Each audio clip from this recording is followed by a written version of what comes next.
이 성경은 이 천사나 혹은 마귀의 기원, 시작에 대해서 직접적인 언급을 하지 않습니다. 하나님 말씀 속에서 천사나 마귀의 기원, 그 시작이라고 볼 수 있는 그 직접적인 언급을 하지 않습니다. 그러나 그 말씀 중에서 오늘 그 존재에 대한 설명들을 좀 더 구체적으로 찾아보는 오늘은 천사에 대한 말씀을 살펴보도록 하겠습니다. 골로새서 1장 16절 말씀 함께 선포합니다. 만물이 그에게서 창조되되 하늘과 땅에서 보이는 것들과 보이지 않는 것들과 혹은 왕권들이나 주권들이나 통치자들이나 권세들이나 만물이 다 그로 말미암고 그를 위하여 창조되었고, 보이는 것들이나 보이지 않는 것들, 만물이 그를 위하여 창조되었다, 그렇게 말씀하면서 히브리서 1장 14절 말씀 함께 갑니다. 모든 천사들은 섬기는 영으로서 구원받을 상속자들을 위하여 섬기라고 보내심이 아니냐. 죄송합니다. 제가 오늘 준비한 게 있는데 이 천사에 대한 말씀 들어가기 전에 지난주에 제가 잠깐 언급하면서 제가 또 순서를 앞뒤를 좀 바꾸고 잘못 언급한 것이 있었습니다. 아무래도 저는 확실하게 이 천년설에 관해서는 무천년주의자가 맞는 것 같아요. 왜냐하면 다른 것을 설명할 때 항상 그 순서를 제가 바꾸어서 설명하는 경향이 없지 않아 늘 있었습니다. 지난주도 잠깐 언급을 했었는데 그걸 제가 잘못 언급한 거를 제가 나중에 듣고 생각해 보니까 틀린 것 같아서 오늘 한 번 더 짚고 넘어가고 오늘 천사에 대한 말씀을 살펴보겠습니다. 이 천년설이란 말은 요한계시록에 나오는 이 천년 기간의 왕노릇, 즉 예수님의 이 땅의 재림 사건 이전에 그 새하늘과 새 땅과 재림 사건 이전의 그 천년설에 대한 이 기간적 설명에 대한 말씀입니다. 이걸 어떻게 해석하느냐, 정확하게 이것이다라고 말할 수 없습니다. 그래서 천년설이라고 합니다. 가설입니다. 가설. 성경을 해석하는 그런 신학자들의 그런 견해인데, 그 천년이라는 기간을 우리가 예수님 재림과 새하늘과 새 땅이라는 그 기간사에 언제 볼 것이냐라는 것을 천년설이라고 합니다. 그래서 첫 번째 사진을 보여주시면 천년설도 두 가지로 나눕니다. 이 세대주의적 천년설이라 전천년설이라 그렇게 얘기합니다. 그래서 이 전천년설이 두 가지인데 세대주의와 역사주의적으로 관찰되는데, 보시면 제일 끝에 보시면 새하늘과 새 땅이 있기 전에 예수님이 이 땅에 오셔가지고 지상 재림하셔서 기간 동안 천년 동안 이 성도들과 함께 이 땅을 다스린다는 설입니다. 그리고 천년 다스린 다음에 새하늘과 새 땅이 임한다. 그리고 그 전에 이제 세대주의적 이 전천년설은 그리스도의 공중 재림이 와서 성도들이 공중에서 이제 휴거 상태에서 예수님 만나고 그리고 7년 대환란을 겪은 다음에 예수님이 이 땅에 내려오셔서 천년 왕국을 보낸다. 제 개인적으로는 가장 선호하는 천년설이지만 이렇게 말씀을 전하지는 않습니다. 두 번째 그림 보여주시면 역사적 전천년설, 그래서 예수님이 이 땅에 재림, 즉 공중 휴림, 이 공중 이 휴고가 있고 재림이 있고 새하늘과 새 땅이 있다라는 세대주의적 전천년설과는 다르게 대환란 이후에 그리스도의 재림이 있고 그 다음에 천년 왕국이 있고 그 다음에 이 새하늘과 새 땅이 있다는, 이 방금 전에 봤던 전천년설, 세대주의적 전천년설과 다른 것은 이 공중 휴고, 즉 대환란 이전에 공중 휴고와 주님 만남이 있다라는 것과는 좀 다르게 예수님의 재림 전에 대환란이 있고 재림이 있고 천년 왕국이 있고 새하늘과 새 땅이 있다라고 보는 것입니다.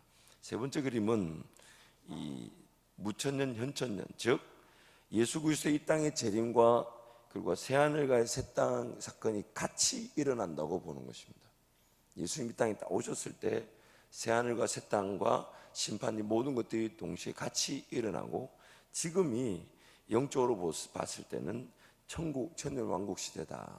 그래서 지금이 주님과 함께 동행하는 그 어디나 하늘나라를 살아가는 천년 왕국이다. 그래서 요즘은 이거를 현천년설이라는 말로 많이 씁니다. 천년이라는 개념이 없는 것이지만 지금이 천년 시대다. 그래서 현재가 천년이다. 그래서 현천년이라는 말을 씁니다. 마지막은 이 학계에서는 거의 인정을 받지 못하는 것인데 이 후천년이라는 말을 씁니다. 기간적으로 천년 후에 예수님의 재림과 새하늘과 새 땅이 있다는 것이죠. 천년 후에. 그래서 천년 전에 천년 왕국이 있다는 것을 전천년설이라 그러면, 천년 후는 이 천년 왕국 지난 다음에 주님의 재상 재림과 새하늘과 새 땅이 있다라고 보는 것이지만 가설일 뿐이지 가장 인정받지 못하는 가설입니다. 그래서 전천년설이라 그러면 천년 전에 주님의 재림이 있고 천년 기간 동안 우리가 왕노릇하고 새하늘과 새 땅이 있다. 그 다음에 후천년은 천년 후니까 그 인정을 받지 못하고요. 그리고 그 천년 기간을 상징적으로 보는 것입니다. 예수님의 재림 기간, 재림은 새하늘과 새 땅을 뜻하는 것이고, 지금이 주님과 함께 주님의 승리를 경험하는 천년 기간이다, 영적 은혜 기간이다라고 보는 것인데, 제가 지난주에 잠깐 언급하면서 또 순서를 제가 바꾸어서 얘기했던 것 같아서 이렇게 잠깐 짚고 넘어갑니다. 그래서 우리 히브리서 1장 14절 말씀 한번 드리겠습니다. 히브리서 1장 14절 함께 갑니다. 모든 천사들은 섬기는 영으로서 구원받을 상속자들을 위하여 섬기라고 보내심이 아니냐. 모든 천사들은 섬기는 영으로서 구원받은 상속자들을 위해 보내신 영이다, 성경이 말합니다. 그래서 천사들이란 이 웬그루뎀의 조직신학에 보면 도덕적 판단력과 고등의 지성을 가지고 있으나 육체를 지니지 않은 비조된 영물들이다라고 말씀합니다. 또 권성수 교수님의 조직신학 신론에 보면 천사들이란 창조된 영적 존재이다. 일률적으로 하는 말이 뭐냐면 천사도 피조물이다라는 표현을 쓰고 있는 것입니다. 그래서 참고 말씀은 느헤미야 9장 6절과 시편인데 여러분께서 참고하시고, 두 번째로 천사들 중에 계급도 있고 질서도 있다. 미가엘은 천사장으로 불린다. 또 가장 높은 군주 중 하나라는 언급을 하고 있고, 또 계시록에서는 미가엘과 그의 사자들, 그의 군대라는 표현을 쓰고 있죠. 그래서 유다서 1장 9절 말씀 함께 가겠습니다. 천사장 미가엘이 모세의 시체에 관하여 마귀와 다투어 변론할 때에 감히 비방하는 판결을 내리지 못하고 다만 말하되 주께서 너를 꾸짖으시기를 원하노라 하였거늘. 천사장 미가엘이라는 표현, 이 군대 장관이라는 표현을 쓰고 있죠. 다니엘서 10장 13절 말씀 함께 갑니다. 그런데 바사 왕국의 군주가 21일 동안 나를 막았으므로 내가 거기 바사 왕국의 왕들과 함께 머물러 있더니 가장 높은 군주 중 하나인 미가엘이 와서 나를 도와주므로. 가장 높은 군주 중, 즉 어떤 그 계급과 질서가 있다는 표현을 쓰고 있습니다. 그리고 요한계시록 12장 7절 8절 함께 갑니다. 하늘에 전쟁이 있으니 미가엘과 그의 사자들이 용과 더불어 싸울세 용과 그의 사자들도 싸우나 이기지 못하여 다시 하늘에서 그들이 있는 곳을 얻지 못한지라. 미가엘과 그의 사자들, 어떤 대표성을 띠는 단어와 이 군대 조직을 이렇게 보여주고 있습니다. 그래서 천사들 중에도 어떤 일정의 계급과 질서가 있다라고 그렇게 설명합니다. 천사들에 대한 여러 가지 질문들이 있는데, 첫 번째 질문은 각 사람에게 이 수호천사라는 게 있는가, 수호천사라는 게 있는가. 이 질문이 어디서 나오게 되냐면 사도행전 12장 15절 말씀 함께 갑니다. 그들이 말하되 내가 미쳤다 하나 여자아이는 힘써 말하되 참말이라 하니 그들이 말하되 그러면 그의 천사라 하더라. 이게 어디 장면이 나오는 장면이냐면 베드로가 옥에 갇혔고 이 성도들은 지금 베드로를 위해서 기도하고 있는데 하나님께서 베드로를 극적으로 천사를 보내어서 그 옥중 감옥에서 끄집어내시죠. 그리고 베드로를 위해 기도하는 그 집에 이제 베드로가 문을 두드렸더니 한 아이가 가서 보니까 베드로가 앞에 서 있단 말이죠. 그 사람들에게 가서 얘기합니다. 베드로가 문 앞에 서 있다고. 그래서 그 베드로를 위해 기도하고 있는 성도들이 지금 무슨 소리냐, 베드로는 감옥에 있는데 지금 베드로가 아니라 그의 천사인가 보지라는 그런 표현을 씁니다. 그러나 이 신학계에서는 수호천사라는 개념을 인정하지는 않습니다. 여러 천사가 한 일에 같이 동원되어 돕기도 하고 또 군대로 나타나기도 하고 그렇게 우리를 지키지만은 각 사람에게 자기만의 어떤 수호천사가 있다라고 보지는 않습니다. 그냥 하나님께서 천사를 동원해서 그 성도들을 지키고 보호하시는 사건들이 있을 수 있었지만 각 사람을 위한 그만의 어떤 수호 천사가 있다라고 성경은 표현하지 않습니다. 두 번째 천사에 대한 질문은 천사들도 결혼을 하는가 하는 것입니다. 마태복음 22장 30절 말씀 함께 갑니다. 부활할 때에는 장가도 아니가고 시집도 아니가고 하늘에 있는 천사들과 같으니라. 이 주님 말씀하신 거죠. 즉 하늘에 있는 천사들은 이 장가도 시집도 아니 간다라고 표현합니다. 세 번째 천사에 대한 질문은 천사는 동시에 여러 곳에 나타날 수 있는가? 즉 편재성에 관한 것입니다. 여러 곳에 한꺼번에 등장할 수 있는가? 여기도 있고 저기도 한 천사가 여러 곳에 동시에 나타날 수 있는가? 누가복음 1장 26절 말씀 함께 갑니다. 여섯째 달에 천사 가브리엘이 하나님의 보내심을 받아 갈릴리 나사렛이란 동네에 가서 또 다니엘서 10장 12절부터 14절 함께 갑니다. 그가 내게 이르되 다니엘아 두려워하지 말라. 내가 깨달으려 하여 내 하나님 앞에 스스로 겸비하게 하므로 결심하던 첫날부터 내 말이 응답받았으므로 내가 내 말로 말미암아 왔느니라. 그런데 바사왕국의 군주가 21일 동안 나를 막았으므로 내가 거기 바사왕국의 왕들과 함께 머물러 있더니 가장 높은 군주 중 하나인 미가엘이 와서 나를 도와주므로 이제 내가 마지막 날에 내 백성이 당할 일을 내게 깨닫게 하러 왔노라. 이는 이 환상이 오랜 후의 일임이라 하더라. 어떤 위치적 표현을 쓰고 있습니다. 보내심을 받았다. 즉 천사도 피조된 피조물이기 때문에 하나님과 같이 그런 편재성을 가지고 있지 않습니다. 천사도 우리와 같은 피조된 존재이기 때문에 어느 곳에서든 모든 것을 다 알 수 있는 존재가 아닙니다. 이것을 약간 역으로 좀 설명을 드리자면, 만약 그렇게 된다면 타락한 이 천사인 마귀가 모든 곳에 편재해 있으면서 모든 상황을 보게 된다는 것인데, 그럴 수가 없죠. 우리가 마귀에 대해 좀 더 살펴보겠지만은 이 마귀 역시도 피조물 존재인데, 피조된 존재인데, 그도 우리와 같은 이 위치적 한계를 반드시 가지고 있습니다. 그래서 마귀는 내가 말하고 내가 표현하고 내가 행동한 것에만 가지고 미혹하는 것이지, 그것을 모든 것을 편재, 즉 모든 것에 일어나는 것을 동시에 보면서 우리를 공격할 수 없는 존재죠. 그래서 이 천사도 편재성, 즉 모든 지역에 동시에 나타날 수 있는, 모든 지역의 모든 상황에 있는 존재가 아닙니다. 한 지역에 머무는 우리와 비교된 존재입니다. 또 네 번째 질문은 천사들은 언제 창조되었는가? 욥기서 38장 6절 7절 말씀 갑니다.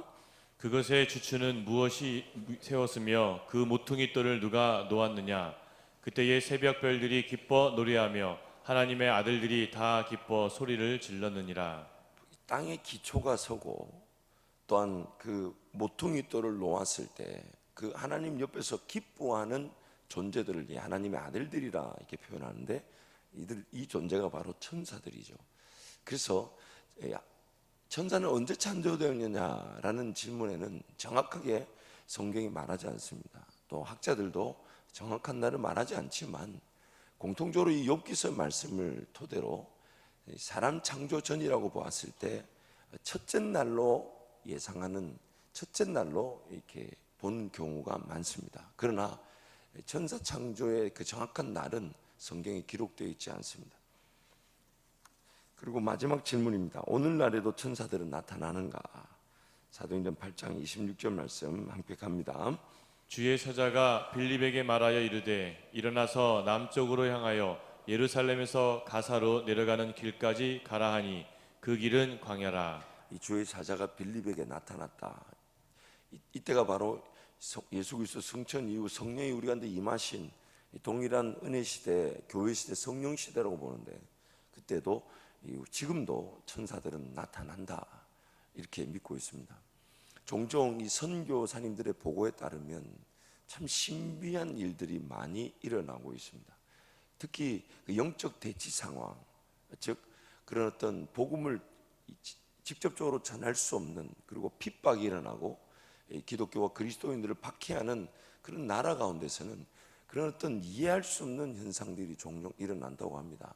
저도 들은 것인데, 어떤 선교사님의 보고에 따르면 이 중동 지역의 한 나라에서 그리스도인들이 숨어서 예배를 드리고 핍박 상황인데, 어느 날 아침에 그 옆에 집에 예수를 믿지 않는 그런 무슬림들이 예수 믿는 사람들 찾아서 혹시 이 책이 이 성경에 있는 책이냐라고 보여줬을 때 그 마태복음 쪽복음이 밤사이에 그 가정에, 그 동네 모든 가정에 다 꼽혀 있었다는 거예요.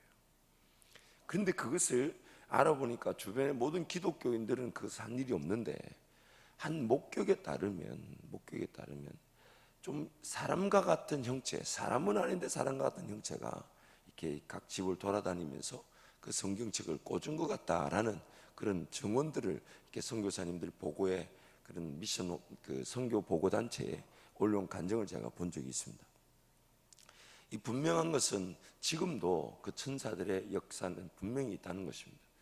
분명히 우리 사도행전이 기록하고 있고 또 지금 우리가 직접 설명할 수는 없지만 하나님께서 우리 이 구원받은 상속자들을 섬길 수 있도록 그 창조하신 영 천사들은 지금도 존재하고 있다라고 우리 그렇게 학계에서는 믿고 있습니다. 네 번째로 천사의 능력에 관한 것입니다. 이 웬그루덤의 조직신학의 내용에 보면 천사들은 불순종하는 인간들보다 더 큰 힘과 능력을 소유한 듯하다. 적어도 지상에 거하는 동안에는 사람들은 천사보다 조금 못하게 체험을 받았다.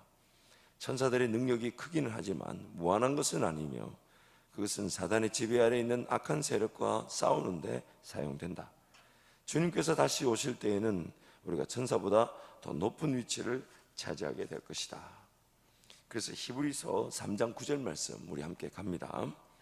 오직 우리가 천사들보다 잠시 동안 못하게 하심을 입은 자 곧 죽음의 고난 받으심으로 말미암아 영광과 존귀로 관을 쓰신 예수를 보니 이를 행하심은 하나님의 은혜로 말미암아 모든 사람을 위하여 죽음을 맛보려 하심이라. 현재 이 땅에 머물고 있는 모든 사람은 이 천사보다는 조금 못하다라고 성경이 말합니다. 그러나 예수 그리스도가 이 땅에 다시 오신 그날에는 우리가 천사보다는 월등한 지위를 가지게 되지만 실질적으로 어떤 능력의 크기나 권세 면에서 볼 때는 천사보다 못할 수 있지만 오늘 우리와 함께 하신 하나님과 또한 동시에 우리가 이 땅에서 가지고 있는 그 영광의 기회, 하나님께 영광을 올려드릴 그 기회를 보자면 천사보다는 월등하다고 볼 수 있습니다. 영적인 어떤 실제 능력이나 또한 우리를 돕기 위해 천사가 가지고 있는 그 능력을 보자면 그 지위는 조금 못할 수 있지만은 우리가 맛볼 수 있는 영광의 크기, 즉 이 찬송에도 그런 찬송이 있잖아요. 천사도 흠모하겠네. 천사가 흠모하는 것이 무엇입니까? 이 땅에서 성령 하나님과 동행하면서 그 하나님 나라 영광의 기회를 우리 사명, 우리의 삶을 통해 맛볼 수 있다는 것입니다. 천사는 그런 기회가 없죠. 하나님 나라 영광, 그 죄의 유혹을 부딪히면서 이 죄의 위기들을 거절하면서 성령 하나님의 음성을 듣고 성령 하나님과 따라가며 마침내는 완전히 성화되지 못하는 상태다 보니 영적인 어떤 존재로서는 천사보다 못할 수 있지만 이 땅에서 맛볼 수 있는 그 하나님의 은혜의 측면을 보자면 천사가 우리를 보고 흠모한다. 그래서 오늘 우리가 이 땅에서 가진 그 놀라운 그 은혜의 기회를 이 천사도 흠모한다는 사실을 우리는 잊지 말아야 합니다. 근데 이 천사에 대해서 우리가 조심해야 될 부분들이 분명히 존재합니다. 첫 번째는 천사들로부터 거짓된 교리를 받지 않도록 해야 합니다. 이게 항상 이 부분이 중요합니다. 천사도 여러분 이미 살펴본 대로 타락했고 타락의 위기를 가지고 있는 피조물입니다. 그래서 그 천사도 거짓된 교리들을 전할 수가 있습니다. 그래서 갈라디아서 1장 8절 말씀 함께 갑니다.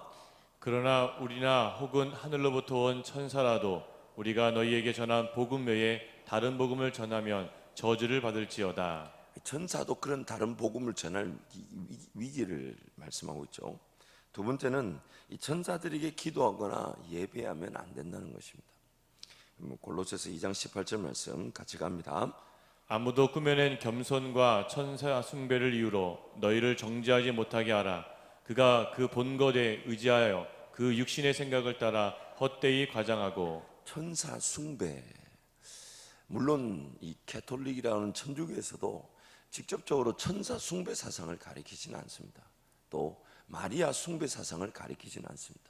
근데 뭐라고 얘기하냐면 그들이 하나님 곁에 있으니 그들이 우리의 기도를 도울 수 있지 않냐라는 그래서 그들의 이름을 부르고 혹은 이 성자들이라 그러죠. 이 땅에서 하나님과 함께 동행하며 살다가 하나님 품에 특별하게 안겼다라고 표현하고 성자라 칭호하는데, 그 성자들이 우리를 위해 강구해 줄 수 있지 않냐, 약간의 그런 숭배 사상처럼 보이지만 그들 표현에 따르 그분들의 표현에 따르면 천사나 마리아나 성자를 숭배한다고 하지는 않아요.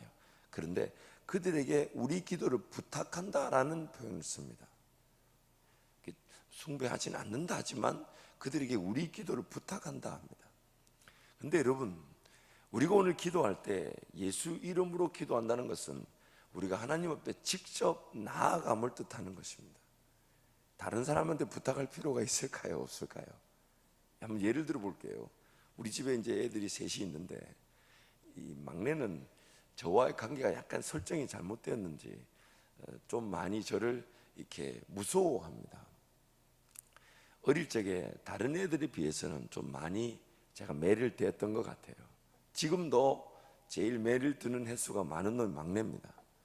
근데 이제 우리 첫째나 둘째는 그러지 않아요. 특히 우리 둘째 아들은 저를 닮아서 마음이 참 온유하고 따뜻하다 보니까 이렇게 와서 달려서 안기는 걸 좋아해요, 아들이. 이 딸내들은 이렇게 와서 뭐 저를 안기고 이렇게 그런 말 있잖아요. 치댄다 그러면 그런 게 없는데 이 아들 녀석은 왜 이렇게 치대는지 모르겠어요. 옆에 와서 자꾸 안기고 치대고 막 그래요. 제가 들어가면 딸내들은 왔어 이러는데 아들은 달려와 안깁니다. 그런데 이제 이 막내는 약간의 그런 아빠인 저를 약간 무서워하는 경향이 있다 보니까 항상 저한테 직접적으로 뭘 부탁하거나 이런 걸 못해요. 언니한테 얘기하든지 제일 만만한 엄마한테, 엄마 아빠한테 이렇게 얘기해 달라고. 그걸 제가 볼 때마다 마음이 아파요. 그도 자식인데 저한테 직접 와서 아빠 이런 거 좀 이렇게 해주세요 이렇게 말하고 싶은데 제가 어떤 역할을 제대로 잘 못한 것 같아서 좀 마음이 아파요. 여러분, 오늘 우리 상황도 마찬가지 아닐까요?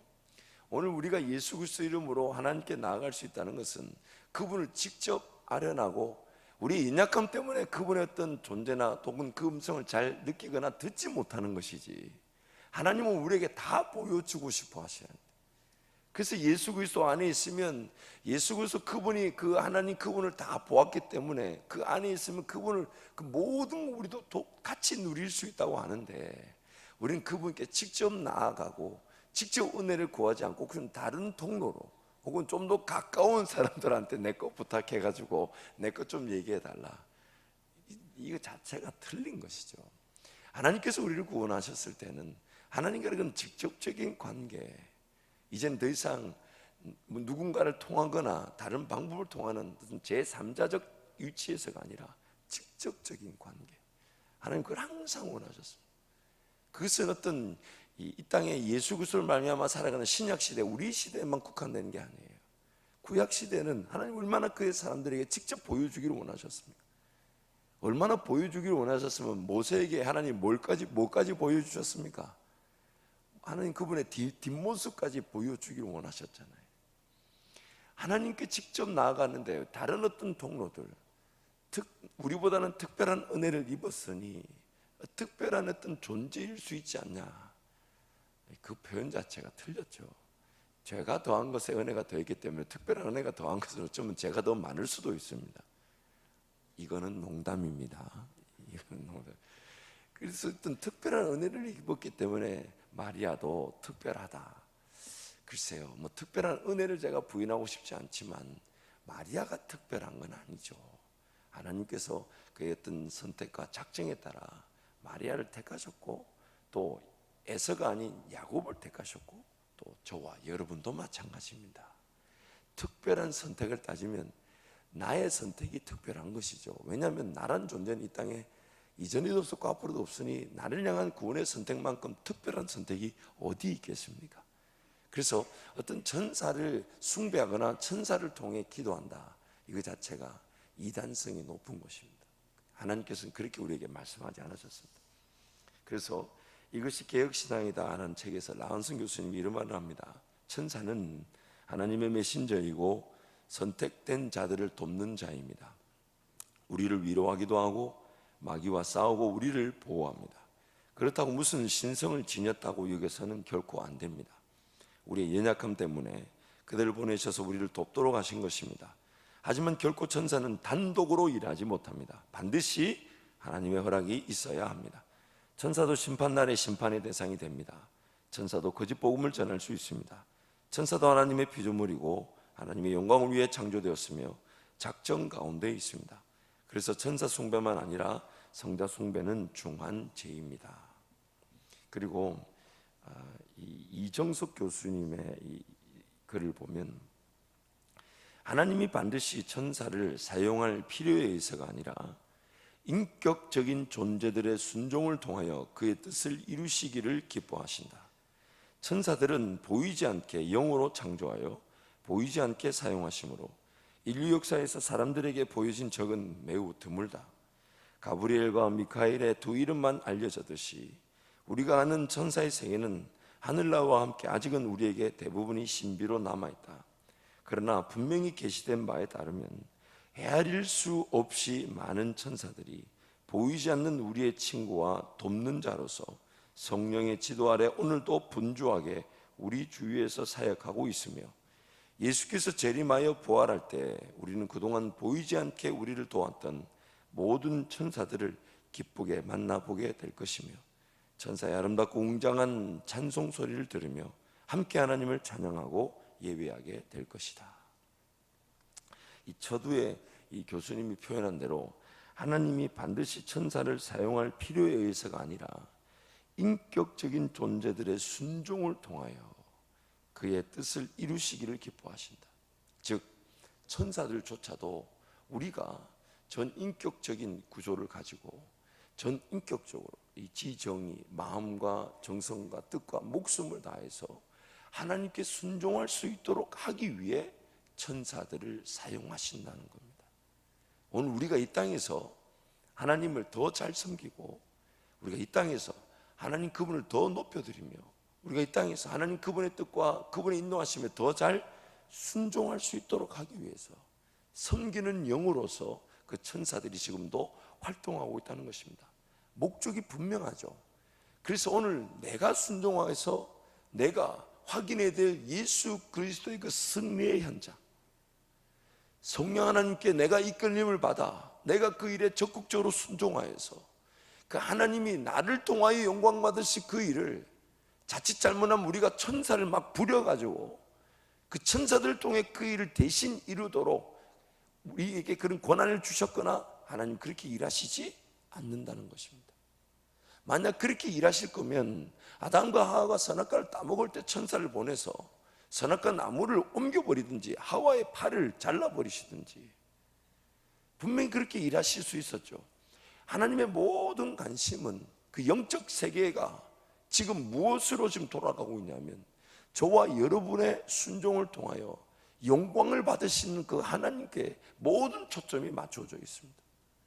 그래서 이 세상 만물도 저와 여러분이 하나님을 더 잘 예배하며 하나님께 순종할 수 있도록 지어졌고, 모든 영적 세계도 우리가 하나님을 섬기며 하나님을 따르는 그 일을 위해 세계가 지금 돌아가고 있는 것입니다. 그래서 오늘 우리는 천사 동원권이라는 말을 쓰는데, 이 천사 동원권의 말 자체가 이단성입니다. 이단입니다.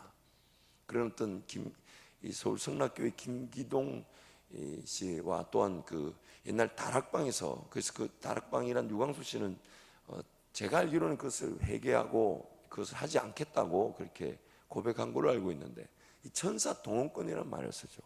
우리가 이 천사를 동원할 수 있다는 것인데, 예수 이름의 권세가 우리에게 있다고 해서 우리가 그 천사 동원권을 하나님 우리에게 주시지 않았습니다.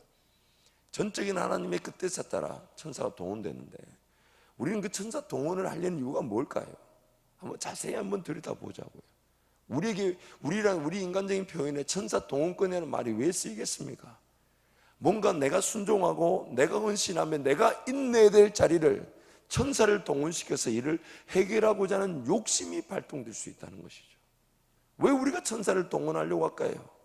하나님이 보내주실 때까지 기다리지 못하는 이유가 뭘까요? 하나님께서 분명한 때에 분명한 목적을 따라 천사를 통해 우리가 하나님을 순종하고 우리가 하나님을 기뻐하고 우리가 하나님을 예배하기를 원하시는 건데, 우리가 만약 동원한다 그러면 과연 하나님께서 분명히 천사를 통해 일하실 현장에서 천사를 동원할 만한 능력이 우리에게 없습니다. 그 시와 그 때를 우리는 분별할 능력이 없어요. 그래서 우리에게 그 천사 동원권이라는 그 분명한 걸 주지 않았습니다. 우리에게 그런 건 없습니다. 우리는 그저 하나님 우리와 지금 동행하시는 성령 하나님의 그 인도하심에 귀를 기울이고 함께 동행하며 하나님 은혜를 구할 때에, 하나님 보실 때에 우리가 알지 못한 영적 세계의 그런 원리에 따라 천사를 보내셔서 우리를 구원하시고 우리를 도우시고 우리와 함께 하실 수 있습니다. 그러나 그것이 우리의 그런 생각과 뜻에 따라 동원되지 않는다는 것이죠. 말씀을 정리하겠습니다. 오늘 이 땅에 남겨진 저와 여러분의 삶에 하나님은 그 우리의 삶을 통하여 영광을 받으시기 위해 이 땅 만물을 지으셨고 모든 영적 세계를 허락하셨습니다. 보이는 것이나 보이지 않는 그 모든 것들이 오늘 저와 여러분이 하나님을 하나님답게 섬길 수 있도록 하기 위해 지어진 것입니다.